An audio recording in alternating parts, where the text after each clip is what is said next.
జిల్లా గారు సిరియా దేశం యొక్క గవర్నర్ వద్దకు ఖురాన్ విద్య సర్వసాధారణం చేసేందుకు ఎంతమంది సహాబాలను పంపించారు, వారి పేర్లు ఏమిటి అంటే 5గురు సహాబాలను అక్కడ పంపించడం జరిగింది.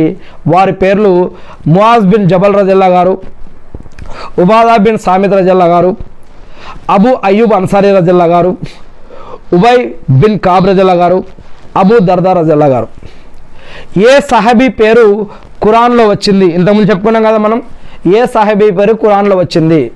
జైద్ బిన్ హారిసా రజల్లాహు గారి పేరు సూరే హంజాలో వచ్చిందనమాట. ఖురాన్లో ఎన్ని మస్జిదుల పేర్లు ఉన్నాయి? ఖురాన్లో 4 మస్జిదుల పేర్లు ఉన్నాయి. మస్జిదే హారామ్, మస్జిదే నబవి, మస్జిదుల్ అక్సా, మస్జిదే జిరార్.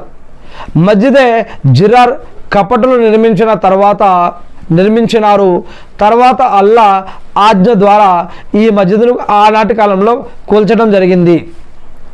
అంటే కపటలు నిర్మించే మస్జిదులు కూడా ఉన్నాయన్నమాట ఆనాటి కాలంలో. ఇక ఎన్ని భాషలలో ఖురాన్ యొక్క అనువాదం ఉంది అంటే 103 భాషలలో ఖురాన్ యొక్క అనువాదం ఉంది అని. ఇంకా అల్లా వాళ్ళం తెలియదు. అల్లా ఎవరినైనా దాసులను ఎన్నుకుంటే ఇంకా అనేక భాషల్లో కూడా, ప్రస్తుతానికి 103 అని చెప్పడం జరిగింది. ఇంకా అనేక భాషల్లో కూడా అల్లా తెలిస్తే వచ్చిందేమో వస్తుందేమో, అది అల్లా వాళ్ళం, అల్లాకి తెలుసు. ఏది ఏమైతేనేమి నేను సృష్టికర్త అయిన అల్లాని ప్రార్థిస్తూ ఉన్నాను.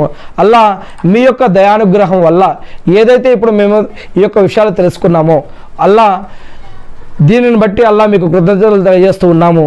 అల్లా ఈ యొక్క ప్రసంగాన్ని ఎవరైతే వింటున్నారో వినబోతూ ఉన్నారో, ఇతరుల దాకా చేరుస్తారో, మరి అటువంటి వారందరి తరపున కూడా నేను మిమ్మల్ని ప్రార్థిస్తూ ఉన్నాను వల్ల. అదేవిధంగా నీ యొక్క దాసులు మరి ఆధ్యాత్మికంగాను, ఆర్థికంగాను, సమయపరంగాను ఎవరైతే నీ యొక్క దాసులు నీ గురించి పనిచేశారో, చేస్తున్నారో, చేయబోతున్నారో, అటువంటి వారందరి తరపున కూడా నేను మిమ్మల్ని ప్రార్థిస్తూ ఉన్నాను వల్ల. అలా మా కుటుంబ సభ్యుల తరపున, మీ యొక్క దాసులందరి తరపున, మీ యొక్క ప్రవక్తల తరపున, ప్రవక్తల యొక్క సహాబాల తరపున, వారందరి తరపున కూడా మేము మిమ్మల్ని ప్రార్థిస్తూ ఉన్నాం వల్ల.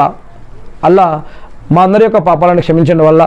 అదేవిధంగా ఎవరైతే ప్రార్థనలో గుర్తుపెట్టుకోమన్నారో, మా కోసం కూడా ప్రార్థించండి అని ఎవరైతే అడిగున్నారో వారందరి తరపున కూడా మిమ్మల్ని ప్రార్థిస్తూ ఉన్నాం వల్ల.